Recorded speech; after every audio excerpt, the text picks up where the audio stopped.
because I'm satiated. The pornography and the masturbation satiates me, and then I don't feel like doing anything else. I don't have the drive, I don't have the urge, I don't have the motivation, I don't have the fire underneath me. Now I have the fire underneath me, and quite frankly, I'm not too concerned whether I have sex again in my life, because that's not my purpose. Well, I'm going to be straight with you. After a year of retaining my seed of semen retention, I'm not a god. Life is still life. I still face hardship. Things don't necessarily come easy to me. I'll give you the real effects. The real effects are I have a lot more creativity. But the best effect of semen retention is getting rid of porn, is throwing off the bondage of porn that chained me down in life, because all that masturbation and porn does is it keeps me enslaved to the flesh, it keeps me enslaved to the world, and it placates me. Now I want you to get locked in while I dial this in. Incels don't exist. The term is paradoxical. It's a nonsensical term. Incels implies involuntary celibacy. But the term incel refers to pretty well male masturbators who are unable to acquire an IRL mate or an in real life mating partner. So if someone is an incel, whether self-proclaimed or given that term by somebody else, they're not technically celibate, because 99.9% of the time they're probably jacking it to pornography, and they have a pornography addiction, and they're spilling their seed all over the place multiple times a day, every day of the week. And they drain their energy, and they have no life force, they have no vril, they have no drive, they have no fire, they have no passion in them, but they're not celibate. So let's get this right. There's nothing celibate about these people. If you're an incel, you're not celibate unless you're refraining and restraining yourself from jacking off and masturbating and spilling your seed. But if you're watching porn, if you're watching anime, hentai, or whatever, you think you're an incel, you're not. So let's dispel that term right off the bat and get into what celibacy really is. I'm a voluntary celibate. I've chosen to forego all sexual activity for over a year. That includes masturbation, that includes pornography, that includes sex. It's not that I'm not able to get a mate, but that's not my goal or purpose in life anymore.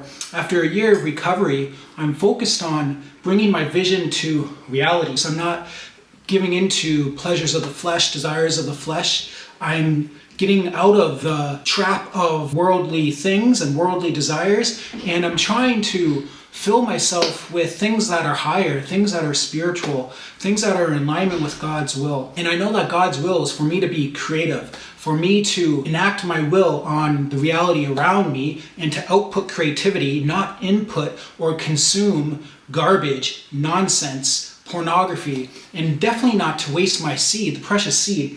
So I want to talk a little bit about why the seed is so precious in a man. If we look at the potential, like what the seed represents in man, it's literally the potential to create life. It is the absolute potentiality of life. We're raised up in a society that the seed is meaningless, the seed is valueless, that we should just consume pornography and waste our seed to a digital screen, to an artificial stimulus. And this is wreaking havoc on modern civilization and Western civilization, because this isn't the natural order of things. God didn't design us, God didn't make us to jack our seed off to friggin' hentai on a digital screen, or to representations of sexual bonding between prostitutes paid to perform through a digital avenue. It's such a disgusting thing what pornography is, and how sexuality has been perverted in modern society. So at the very essence, sex is an act of procreation, of creation, and the male seed specifically represents a potentiality of creation, of creating new life. And we're wasting that energy, that seed, by spilling it on a screen. I'm going to be straight with you. After a year of retaining my seed of semen retention, I'm not a god. Life is still life. I still face hardship.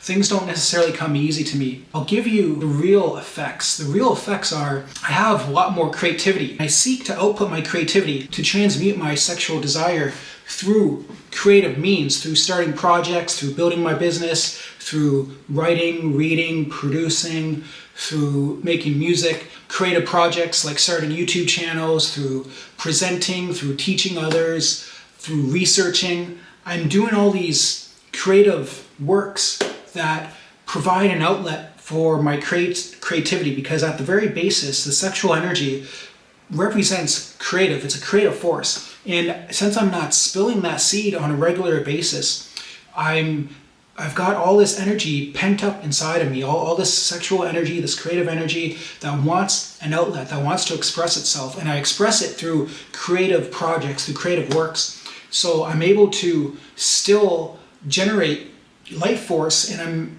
using the seed that's already within me to propel me to bring my vision to reality. I have a physical release by exercising on a daily basis, strength training, high intensity interval training. I've broken through plateaus in my strength training.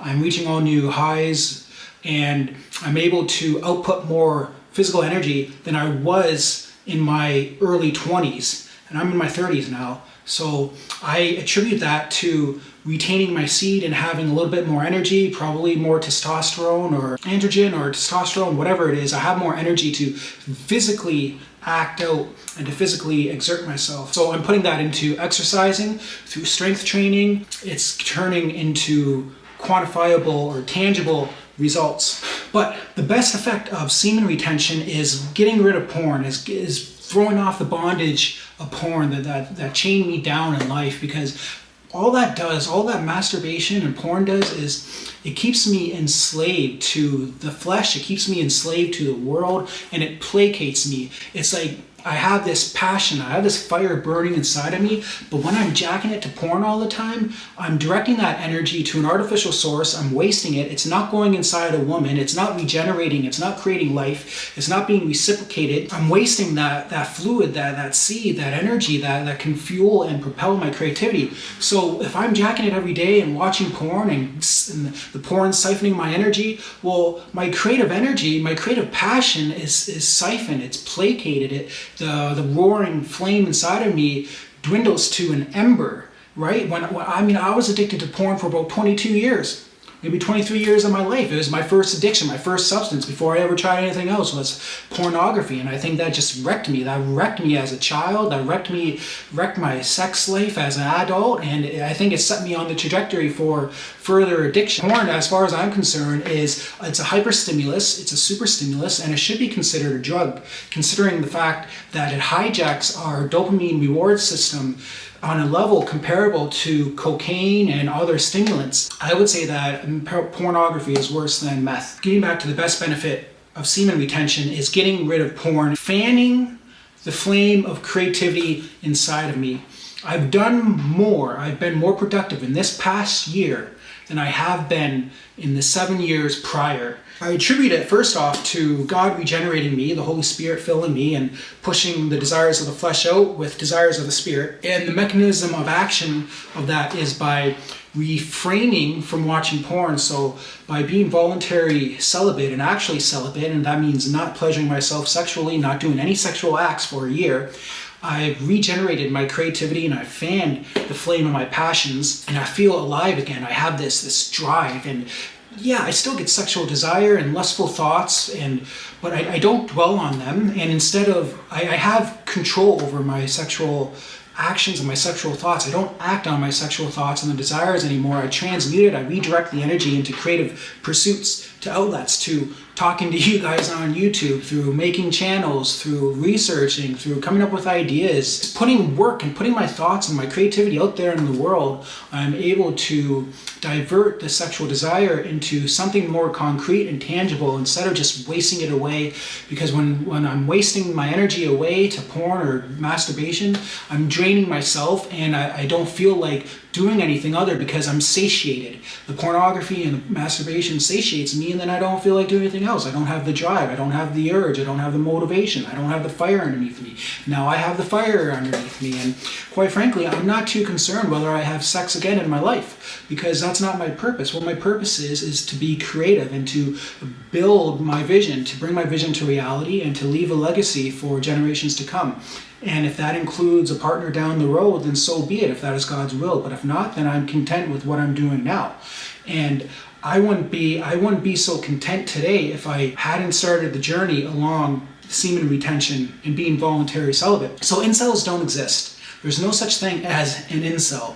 If you think you're an incel, or somebody thinks they're an incel, they're not an incel. They're just someone who's unable to attract a mate, but they're still wasting their sexual energy and conducting self-sexual activity. And that, as far as I'm concerned, it's not celibacy. Celibacy is maintaining your sexual energy without releasing it into the world. And even if you're releasing it solo by yourself, that's still releasing, and that means you're not celibate. So I think we need to get rid of the term incel, because incels don't exist. Now, if you like this video, like and subscribe, and check out this video for more.